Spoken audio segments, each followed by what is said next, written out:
नमस्कार दोस्तों, स्वागत है आपका सीपी स्मार्ट क्लासेस में। दोस्तों, दिल्ली पुलिस के जीके के पेपर में आप लोगों का स्वागत है। तो दोस्तों, आज मॉक टेस्ट है ये, और ये ऑनलाइन चल रहा है और आप लोगों को सभी प्रश्नों के उत्तर यहाँ पे बताने हैं। उसके बाद आपको मिलाना है कि आपके कितने प्रश्न सही हुए। तो सबसे पहले बात कर लेते हैं फर्स्ट प्रश्न की। पहला प्रश्न क्या है हमारा, हवा में निम्नलिखित में से कौन सी गैस प्रधान रूप में विद्यमान रहती है। तो ऑप्शंस आपको दिख रहे हैं, 4 ऑप्शंस। इसमें से सही क्या उत्तर है, तो देखिए यहाँ पे प्रधान रूप से विद्यमान की बात हो रही है, मतलब सबसे ज़्यादा क्वांटिटी किसकी होती है। तो आप लोगों का आंसर जी, आप लोग जो नाइट्रोजन बता रहे हैं ऑप्शन 3, वो बिल्कुल सही है, क्योंकि नाइट्रोजन की मात्रा एयर में जो होती है वो कितनी होती है, 78.08% होती है। और बात कर लें अगर ऑक्सीजन की, तो ऑक्सीजन की कितनी होती है, सेकंड नंबर पे ऑक्सीजन होती है, 20.95% होती है। कहीं कहीं पे आपको 21% भी मिलेगा, क्योंकि 21% की बिल्कुल नज़दीक है ये, ठीक है। इसके अलावा और जो आर्गन की होती बात करें, तो आर्गन की कितनी परसेंटेज होती है, आर्गन की 0.93% मात्रा होती है। और ये आर्गन एक अक्रिय गैस, अगर ये पूछे कि हवा में अक्रिय गैस कौन सी होती है, तो आपको आर्गन बताना है, ठीक है। और कार्बन डाइऑक्साइड, जिसको CO2 भी बोलते हैं, तो उसकी मात्रा कितनी होती है, उसकी मात्रा भी देख लेते हैं, 0.3% विद्यमान रहती है। तो ये हो गया इसका आंसर नाइट्रोजन। अगले प्रश्न पे आ जाते हैं।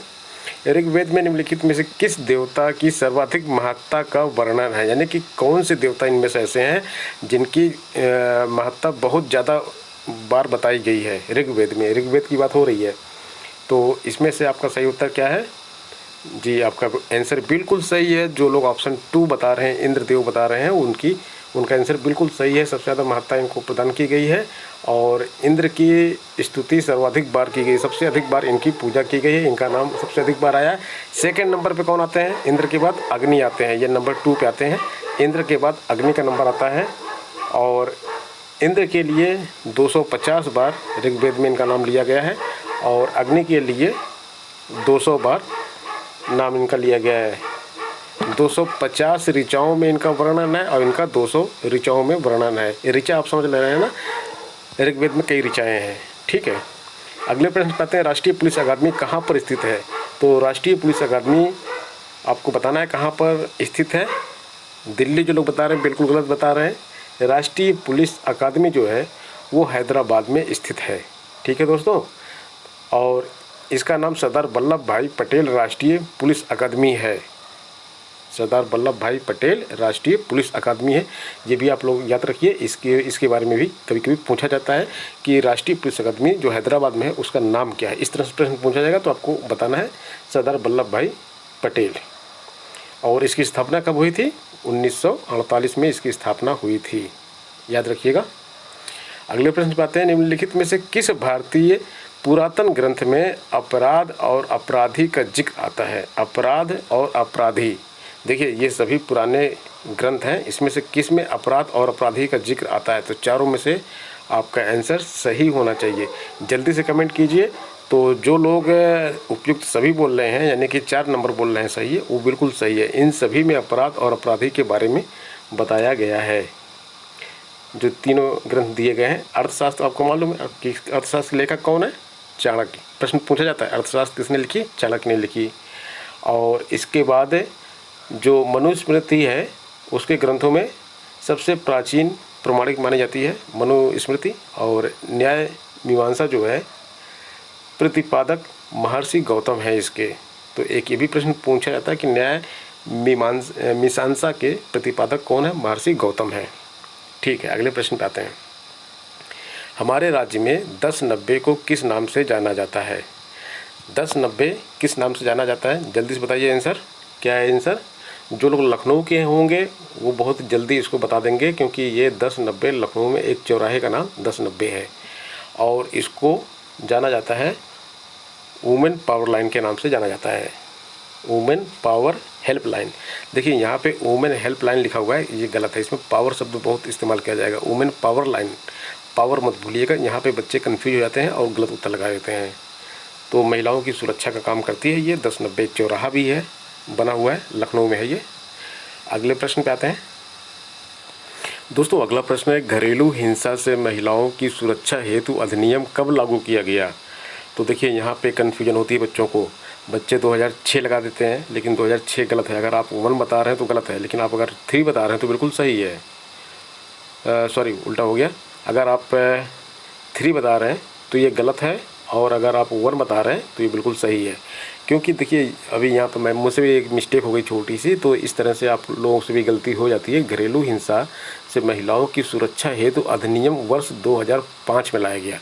ये अधिनियम कब लाया गया? साल 2005 में लाया गया, लेकिन लागू कब से हुआ है?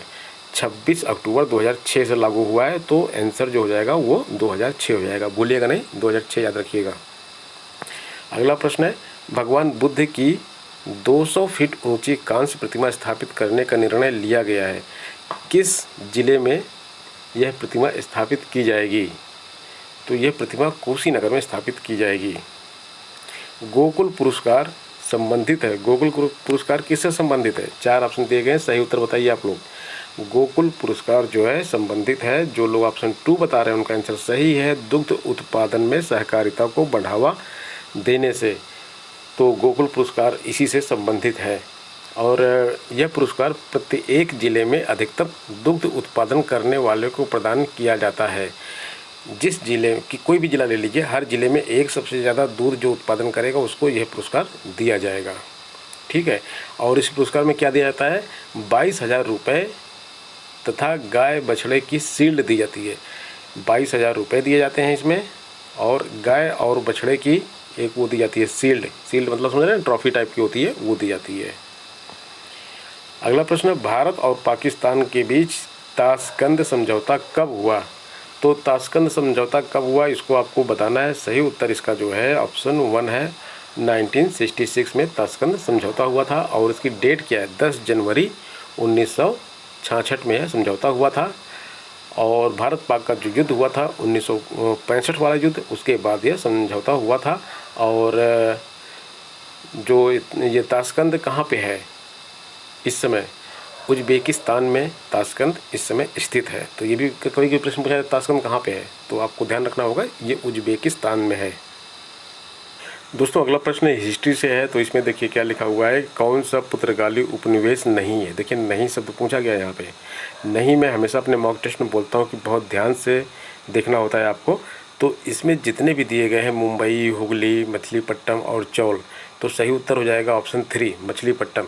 क्योंकि मछलीपट्टनम जो था पुर्तगाली उपनिवेश नहीं था, यह डचों का उपनिवेश था। यानी कि किस कंपनी का था? डच, पुर्तगाली कंपनी का नहीं, डच कंपनी का उपनिवेश था मछलीपट्टनम। बाकी सभी जो है डच कंपनी के थे। अगले प्रश्न पे आते हैं, निम्नलिखित में से कौन सा ज्ञान के सिद्धांत पर बल देता है? ज्ञान के सिद्धांत पे जो बल देता है उसमें देखिए ये 4 दर्शन दिए गए हैं, और इसमें से उपनिषद जो होता है ज्ञान के सिद्धांत पे बल देता है। तो ठीक है दोस्तों, ये एक अच्छा क्वेश्चन है, इसको याद रखिएगा।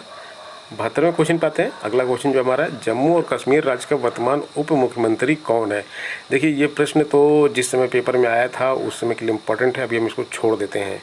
और अगर आपको मालूम है तो आप उत्तर दीजिए, इसको भूल जाइएगा यहाँ पे। अभी तो वहाँ पे कोई है नहीं उप मुख्यमंत्री, तो इस प्रश्न को हम इसमें नहीं रखते हैं। ठीक है, भारत का प्रथम चल पुलिस थाना कहाँ पर कार्यरत है? चल पुलिस थाना मतलब कि चलायमान पुलिस थाना, तो ये है दोस्तों होशियारपुर में। होशियारपुर कहाँ है? पंजाब में है। ऑप्शन ए यानी कि 1 सही है। 1 मेगाबाइट कितने के बराबर होती है? देखिए आपके एग्जाम में कंप्यूटर भी आएगा, तो कंप्यूटर के भी प्रश्न है यहाँ पे। 1 मेगाबाइट जो होती है 1024 किलोबाइट की बराबर होती है, केबी की बराबर होती है, किलोबाइट के बराबर होती है। तो ऑप्शन 3 जो है आपका यहाँ पे सही है। अगले प्रश्न पे आ जाते हैं। दोस्तों ये अगला प्रश्न, नोबेल पुरस्कार विजेता गुंटेर ग्रास किस देश के थे? तो इस प्रश्न के हिसाब से तो जो उत्तर सही है वो है जर्मनी के, क्योंकि गुंटेर ग्रास जर्मनी के थे। लेकिन आप इस प्रश्न से संबंधित अपना एक नोबेल पुरस्कार जो प्राप्त किए हैं उनकी एक लिस्ट बनाइए, और किसको किसको मिला है ये या इस उसमें रखिए, और किस देश के हैं। तो इससे आपका एक ये प्रश्न तैयार हो जाएगा अगले एग्जाम के लिए। आपके दिल्ली पुलिस के लिए लेटेस्ट आएगा, करंट का क्वेश्चन है, तो मैं पुराना पेपर सॉल्व करवा रहा हूँ किसी दूसरे एग्जाम का, तो आपको करंट का रखना है तो आप करंट याद करिएगा। फिलहाल इसका उत्तर जो है 3 है। निम्नलिखित में से किस मुगल शासक ने अंतोगत्वा मेवाड़ के शासक महाराणा प्रताप के पुत्र राणा अमर सिंह से एक समझौता किया? देखिए, अकबर और महाराणा प्रताप का तो लड़ाई चलती रही, लेकिन महाराणा प्रताप अपने जीवन में कभी हारे नहीं थे। उनके पुत्र राणा अमर सिंह से समझौता जरूर हुआ था मुगलों का, तो वो किस राजा ने किया था? अकबर भी समाप्त हो गए थे, अकबर के बाद जहांगीर बने थे शासक, तो उन्होंने ये किया था समझौता। ऑप्शन 3 सही है बिल्कुल। समाजवादी पेंशन योजना से किस वर्ग के लोग लाभान्वित होंगे? मतलब समाजवादी पेंशन योजना जो चल रही थी उस समय, तो उससे किस वर्ग के लोग लाभान्वित होंगे?